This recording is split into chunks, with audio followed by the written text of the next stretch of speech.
My wife, 30 years old, and I, 27 years old, recently closed on our dream house, which has caused some tension within the family. Years ago, my grandparents owned what we called the family home. Unfortunately, when they passed away unexpectedly, our family had to sell the house due to a significant amount of medical debt and expenses. As a young child, I vowed to buy the house back one day, and I shared this dream with my sister. I met my wife when I was 18 and she was 21. Her parents owned a small rental property that they allowed her to live in rent-free as long as she covered the expenses. A year into our relationship, she invited me to live with her, and we got married a year later. I informed her about my desire to own my grandparents' house, and she fully supported me. We started saving large sums of money for a down payment, hoping to secure the house before it went back on the market. Thanks to not paying rent and having good jobs for our ages and the economy we lived in, we were able to save a significant amount of money. Additionally, my in-laws offered us $75,000 towards the down payment, bringing our total savings to about $185,000. Finally, after 20 years since my grandparents' passing, their house was listed on the market at a hefty price. The house itself is quite spacious, with 6 bedrooms, a large lakefront property, a pool, a small guest house, and numerous other features. Knowing the high price, we budgeted and saved for 9 years in order to make our dream of owning the house a reality. During this time, my sister was also looking for a house, but had a lower budget. She and her husband have children, student debt, and have been renting for several years, making it difficult for them to save money like my wife and I did. When our grandparents' house came on the market, I shared the link with my sister, expressing our excitement about bringing the house back into the family. She also expressed her enthusiasm, and I assumed that was the end of it. My wife and I proceeded with the purchasing process, meeting with owners, real estate agents, and having the house inspected. We made an offer, which was accepted, and we were ecstatic. Throughout this entire process, my sister continued to mention her excitement about having the house back in the family and how wonderful it would be for her children to grow up in it, just like we did. Our grandparents' house was the gathering place for every birthday, holiday, and reunion, and we intended to continue this tradition. Therefore, when my sister made a strange comment, it didn't raise any concerns, although it seemed odd. We organized a BBQ at my parents' house to celebrate the final closing of our own house. During the dinner, my mother-in-law kindly offered to kennel our dogs while we were in the process of moving, for ease and the safety of the dogs. It was at this point that my sister spoke up. She questioned why our dogs needed to be watched, claiming that her kids required more supervision. She seemed puzzled about why we would be so busy with our new house that our dogs needed attention. I was the one who became confused. I had no idea she was expecting to help us move, and if her children needed constant supervision, then she should not be burdened with assisting us in packing. My sister then asked why my wife and I needed to pack at all. It was obvious to me that we had just closed on a house. To keep things brief, I will omit much of the back and forth conversation, but the main point is as follows. My sister had mistakenly believed that we were buying the house either to rent it out to her family or to transfer the title to her name so that she could pay us back over time. This was, in fact, what she had been thinking, despite us never having discussed such arrangements. When I clarified that this was not the case, she became furious. She accused us of taking away her dream, asserting that it wasn't fair that only one of us could live it. She believed that because she had children, they deserved to grow up in the family home, and she questioned why my wife and I needed so much space. My wife reminded her that it was no longer the family home. It was not passed down through a will. We purchased it, and now it belongs to us. Therefore, we get to decide how we use it. My sister rudely told my wife to keep quiet and claimed that my wife had no say in this family discussion. I told my sister that if she spoke to my wife like that again, we would cut off contact with her. She cannot assume that we are giving her a house and then throw a fit when we set things straight. And then we left. My in-laws have spoken to us about the situation and have agreed that my sister was out of line. However, It surprises me that not everyone shares this opinion. I have received messages and voicemails from my parents expressing their disappointment in us for threatening my sister. They believe that we took away her dream and argue that, since we don't have kids, we cannot understand her desire to provide them with a good home and childhood, just as she had. They believe it is only fair for us to figure out a way to give her the house, as we can afford to find something else. Even more distant relatives have criticized us for taking it away from her. I am genuinely shocked and taken aback by these reactions. While I have read stories similar to this on Reddit, where entitled people believe they are entitled to their relatives' houses, I never thought I would experience it firsthand. This situation feels surreal, and it's disheartening to start this new chapter with such negativity. Am I the wrong one for buying my sister's dream house? Update: thank you for all the support and interest this post has received. If it continues to be a topic of discussion, I will definitely provide further updates. Just to clarify, unfortunately, this situation is real. And if anyone is curious, yes, the house is large and expensive, but is also in need of extensive updates. This explains why the size and features don't align with today's housing market prices. The house has not undergone any renovations since my grandparents owned it. Lastly, in case there's any confusion, I am a woman. Now for a few comments before the update. Comment 1. Wait, what? Not the jerk at all. You and your wife saved up a lot of money and bought the house. It is yours, and you deserve it. You need the 6 bedrooms, one for you and your wife as a happy couple to sleep in, one as a walk-in closet or boudoir, one hobby room or office for each of you, and 2 rooms for the dogs. Your sister is a good candidate for the gold medal at the Mental Gymnastics Olympics.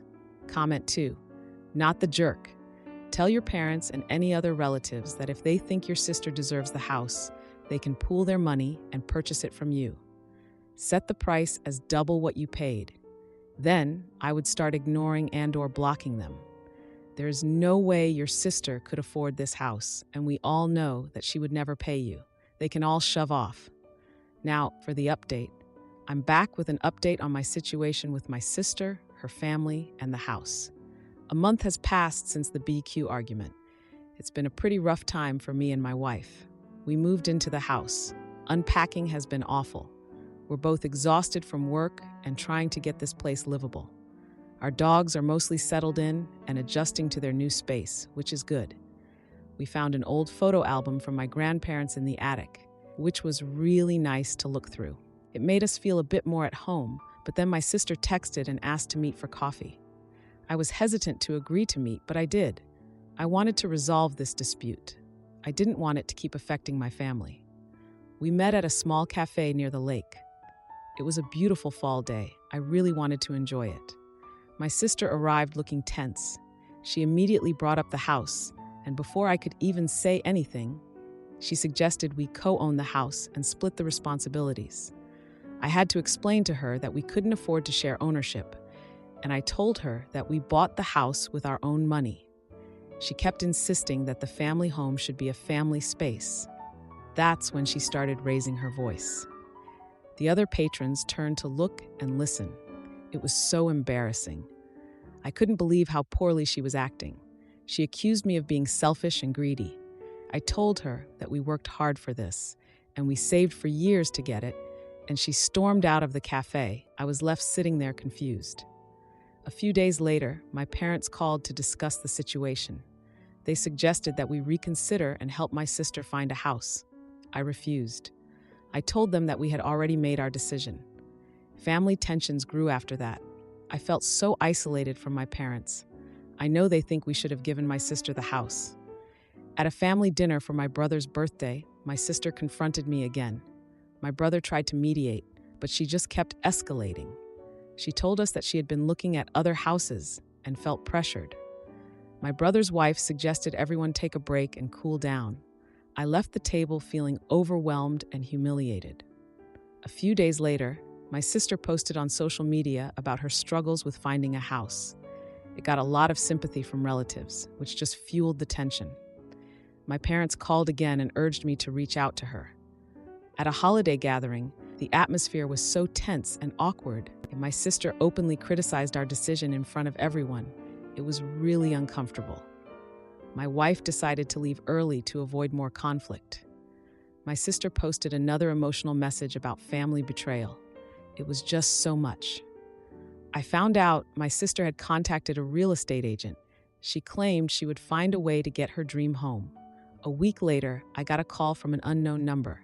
It was my sister's lawyer, and she asked about the house's ownership. That was when I learned my sister was considering legal action. This whole thing has turned into a family-wide conflict over a property dispute. I never thought we would end up here. This is a mess. Edit. I want to clarify some things that were raised in the comments. My wife and I do not have a mortgage on the house as we paid for it in full. We are completely responsible for it. The house is in our name only. We are not interested in any co-ownership. My sister has no claim to the house. We have no plans to rent it to her. I am aware that some people think the house should have been offered to my sister, but we are not interested in that. We do not want to be pressured into giving it to her. The family dynamics are difficult right now. Am I the idiot? For refusing to let my abusive ex-husband have unsupervised visits with our kids despite his therapy progress? Am I the idiot? For refusing to let my abusive ex-husband have unsupervised visits with our kids? Am I the idiot? For refusing to let my abusive ex-husband have unsupervised visits with our kids, even though he completed therapy? Am I the idiot? For refusing to let my abusive ex-husband have unsupervised visits with our traumatized kids? Am I the idiot? For refusing to let my abusive ex-husband have unsupervised visits with our kids, even though he claims he's changed? I, 34-year-old woman, was married to my ex-husband, 36-year-old man, for 10 years. Throughout our marriage, he was verbally, emotionally, and sometimes physically hurtful. He controlled every aspect of my life, from who I could see to what I could wear. The abuse escalated after our children were born, 8-year-old daughter and 5-year-old son. I stayed for years because I feared what he might do if I tried to leave, and because I believed he might change. Last year, after a particularly violent incident, I found the courage to leave and file for divorce. The court granted me full custody of our children with supervised visitation for him. He was ordered to attend anger management therapy and parenting classes. Recently, he completed his therapy and is now demanding unsupervised visits with the kids. He claims he's a changed man and has even presented a letter from his therapist supporting his request. However, my children are still traumatized. My daughter has nightmares, and my son is terrified whenever he hears a loud noise. I told my ex-husband that I don't believe a few months of therapy can undo years of abuse, and that I won't allow unsupervised visits until I'm confident the kids are safe.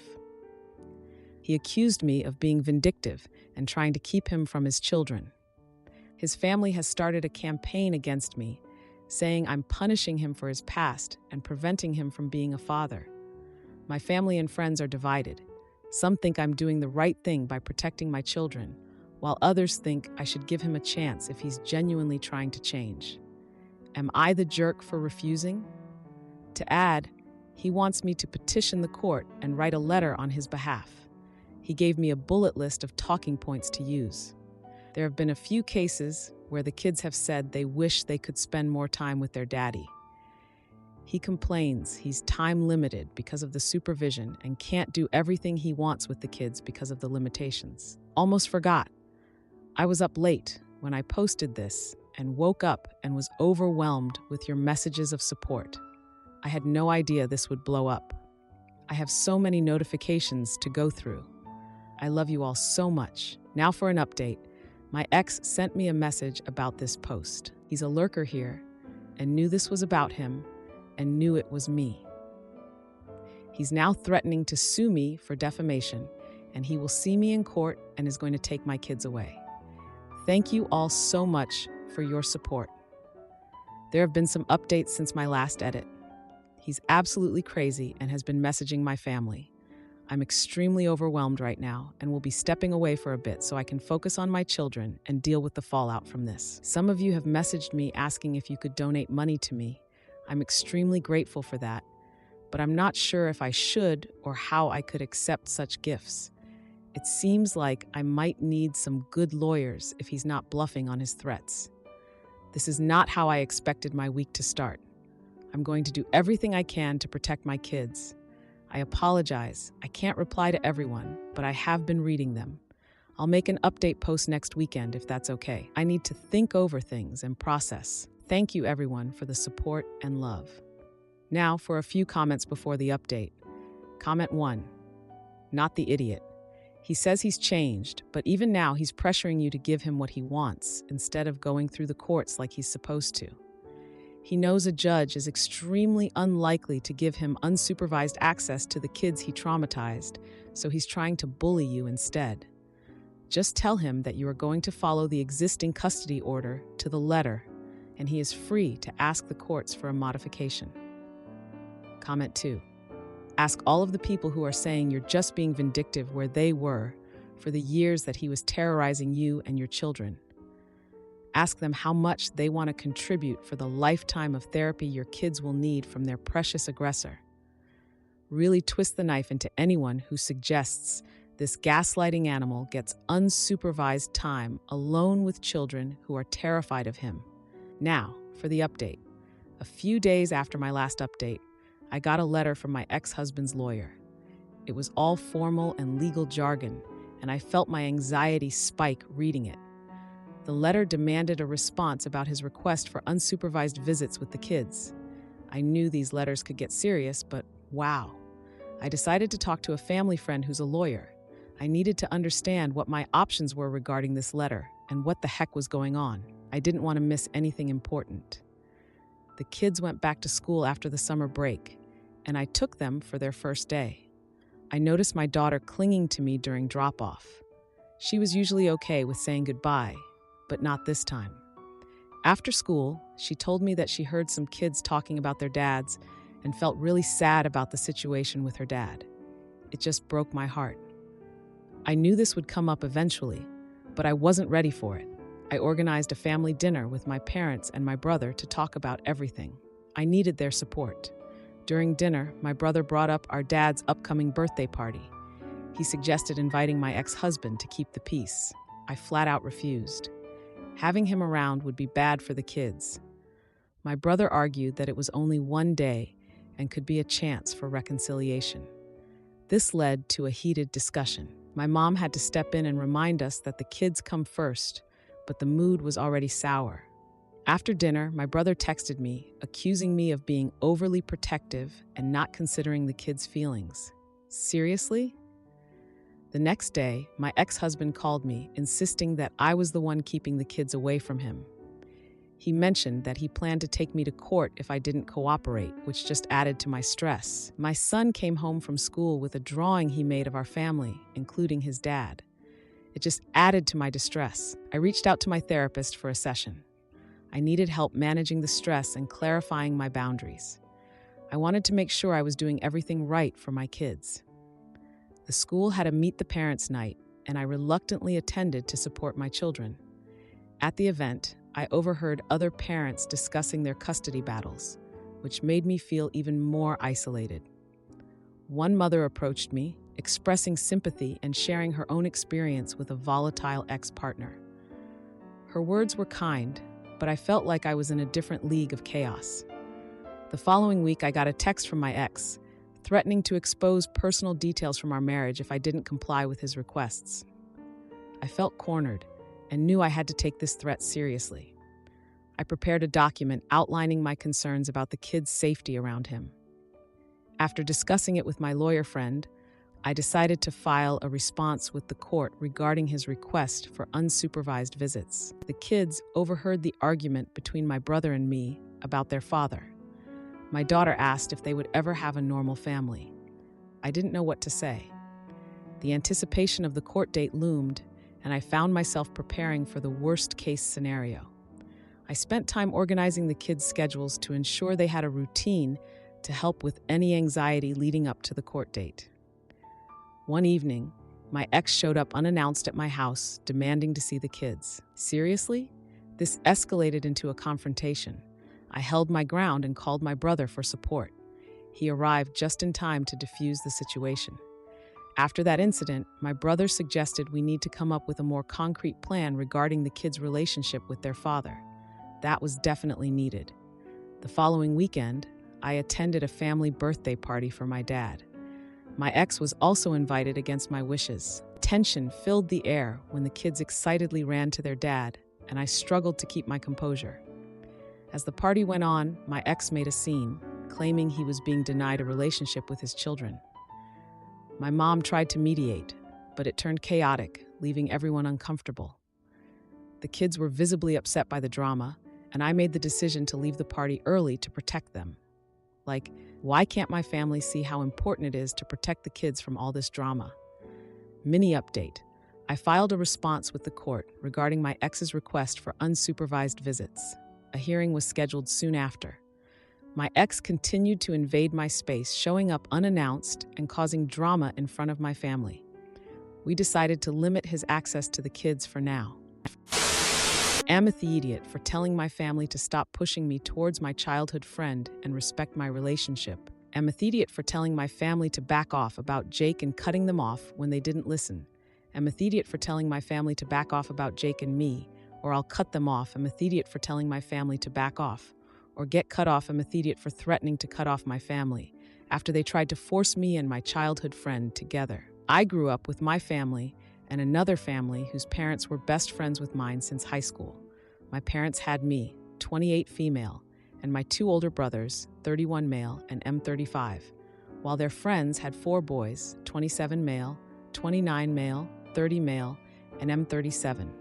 Growing up was pretty nice, but the boys used to pick on me a lot and exclude me during their girls are yucky phase. I wouldn't say I see these boys as brothers, but maybe as cousins. I was close to 27 male and 29 male when we were little. I will call them Adam and Jake. Until we were 15, we were really close and did a lot together. I don't talk to Jake much anymore.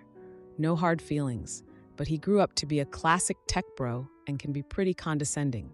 However, our families are obsessed with the idea of us ending up together. The other guys are already married, and Adam is gay. They've always pushed for us to be together, making us go to the store alone at Christmas, telling us both an earlier time to meet at the restaurant for Dad's birthday, talking him up a lot, etc. Then both Jake and I met our significant others. I have been with my fiancé for 5 years, and Jake met his fiancée 3 years ago. Our families have been very disappointed and have not welcomed our significant others warmly. One Christmas, I took Jake's fiancée Tracy aside and explained the weird family lore to her. With Jake, just like we did with my fiancé, we assured her that it was just a weird thing of our family and that Jake and I have not been close for ages and have never had more than a friendly relationship. Ironically, having to stand against our parents made us all a little closer. But we come to the problem. Jake and Tracy are going to get married soon, and it has been chaos. Our parents have upped their antics by 2,000%. Family dinners are full of, we thought you two would get married. They brought out a picture I apparently drew of me and Jake when we were little of us getting married. I suspect they made it. It did not look like it was made by an actual child. They were cornering Tracy about making me the matron of honor and letting me wear white. What? Also, his brothers and my brothers joined in, making jokes about us being star-crossed lovers and calling me the Mrs. I distanced myself heavily from my family during that time and stopped going home after talking to them did nothing. One day, one of my brothers invited me out. He said it was just my 2 brothers and me. So I went to his apartment, and when I arrived, it was Jake's bachelor party. One of his brothers screamed out that the stripper was here. Fucking you. I wanted to leave, but the next train left close to 12 a.m., and it was not the safest neighborhood. So I stayed. They tried to make me drunk, were constantly physically pushing me and Jake together, and even locked us in my brother's bedroom. I could hear loud laughing from the other side. Jake and I did not talk much. He apologized to me and asked me if I could not come to the wedding as I made Tracy uncomfortable. I completely understood and said at that point I was not planning to go anymore. He offered to drive me home as he was also completely sober. When they opened the door, he said we were going home. In their heads, that meant we were going to be intimate or something because all the caveman sounds started. The next day, my phone was blowing up. Someone uploaded a video of me and Jake leaving and captioned it, "Finally." It was very awkward. I am clearly uncomfortable, and so is Jake as we exit the apartment and enter his car. There were comments, calls, and texts. Tracy called me crying and cursing me out.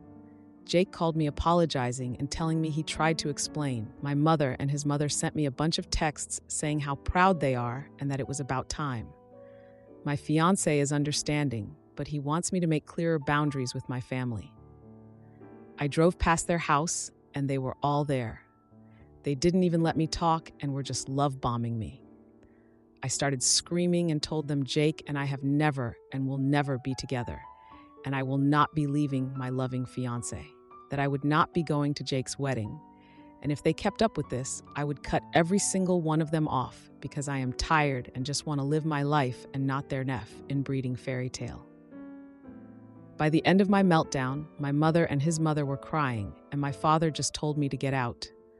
Since then, I have been getting messages from my brothers calling me a witch for treating my family like that because they only wanted the best for me. So, am I the idiot? To add, no, an Uber was not an option. Taxis and Ubers are ungodly expensive here. Thus, I take the freaking train. Also, no, we don't have a car. Tracy was away, and my fiancé had a night shift. Now, for a few comments before the update. Comment 1. Not the idiot. I grew up in a similar situation with a close friend of mine. It didn't really stop until she came out a couple of years back, but her mother still refers to me as her son and talks about what could have been, even though I'm now engaged and her daughter is, again, gay. It drives me crazy that parents try to force things like this on their kids. Comment 2. You need to block them all for at least a couple of months. This is just a mess of their own making. They have some kind of fantasy of merging the families, but Jesus Christ, they need to seek professional help. Good luck, and I hope it isn't always this messy, not the idiot. Now for the update. I'm back with my fiancé after a family Thanksgiving that turned into chaos. A few months after the whole thing with Jake and my family, I hadn't spoken to any of them since that night. I was kinda hoping they'd get the hint, but no. They kept trying to pull me back in. My fiancé, Alex, and I had been keeping our distance from all family events, which was actually pretty nice, just the two of us. We were invited to a Thanksgiving dinner at my parents' house, which was a bit of a surprise. They usually don't invite us after what happened, but I guess they really wanted us there. The invitation included a note mentioning that Jake and his fiancée Tracy would be there, which made me a bit anxious. I debated whether to attend, but ultimately decided to go for Alex's sake. I didn't want to ruin Thanksgiving for him, so here we are. When we arrived, the atmosphere felt super tense and awkward. You could feel the silence. My mom immediately approached me with this forced smile and an overly cheerful tone, trying way too hard to act like everything was fine. I noticed Jake and Tracy were already seated at the dining table, looking uncomfortable and a bit out of place. You could tell they were just as uneasy about this whole thing as I was. The dinner started, and my dad made a toast, emphasizing family unity. It felt so forced, almost like he was trying to convince himself more than anything.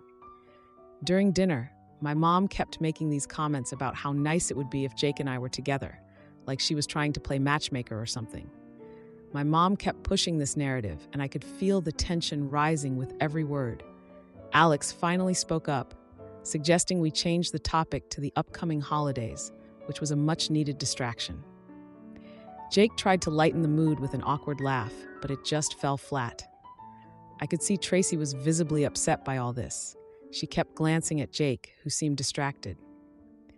After dinner, we all moved to the living room for dessert, which felt like a chore at that point.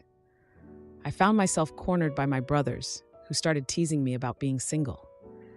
I tried to brush it off, but they kept pushing, laughing about my so-called mysterious love life. Alex saw what was happening and intervened, telling them to cut it out. This led to an argument between him and my brothers, which was so typical of my family. Jake tried to mediate the situation, but his efforts didn't help at all. The whole thing escalated, leading to a shouting match between my dad and Alex, which was just great, right? Here I am, feeling trapped, watching this chaos unfold around me. Jake suddenly stood up, claiming he needed to take a break, and went outside. Tracy immediately followed him, leaving me feeling even more isolated in the living room. After a few minutes of just standing there, I decided to step outside to find Jake and Tracy. When I got outside, I found them standing by the car, whispering urgently to each other. I approached them and asked if everything was okay, but before I could get an answer, Jake snapped at me, saying I wouldn't understand their situation. Tracy turned away, clearly upset, saying she couldn't deal with this anymore. I turned to go back inside, hoping to avoid more drama, but then I overheard Jake saying they might have to cancel the wedding. I was shocked, to say the least. I walked back in, feeling the weight of all this family drama crashing down on me. Inside, my mom was frantically trying to keep everyone calm, insisting it was just a misunderstanding. My dad was pacing around, clearly stressed about the whole situation. At that point, I decided I had enough of this. I announced I would leave with Alex because why should we stick around? As we walked out, Jake called after me, demanding to know why I was abandoning them. I turned around and said I was done with the family drama because it was never ending. My brothers yelled at me, calling me selfish as they followed me outside. Alex started the car and I got in, feeling a sense of relief wash over me. I know it's going to take a while to figure out all this family stuff, but at least I have Alex by my side. Edit. After the Thanksgiving dinner, things have been tense with my family. They've been trying to contact me, but I've been ignoring them for the most part. I did respond to my mom once, asking her to stop bringing up Jake. She insisted that I was just overreacting and that my family only wants what's best for me. I've also spoken to Jake and Tracy, who seemed relieved to know I'm not mad at them. They explained that my mom basically forced them to invite me. If you like this video, you'll probably like these too. Also, while you're here, please consider subscribing. It's your support that keeps this channel alive and allows me to make better and longer videos. Have a great day.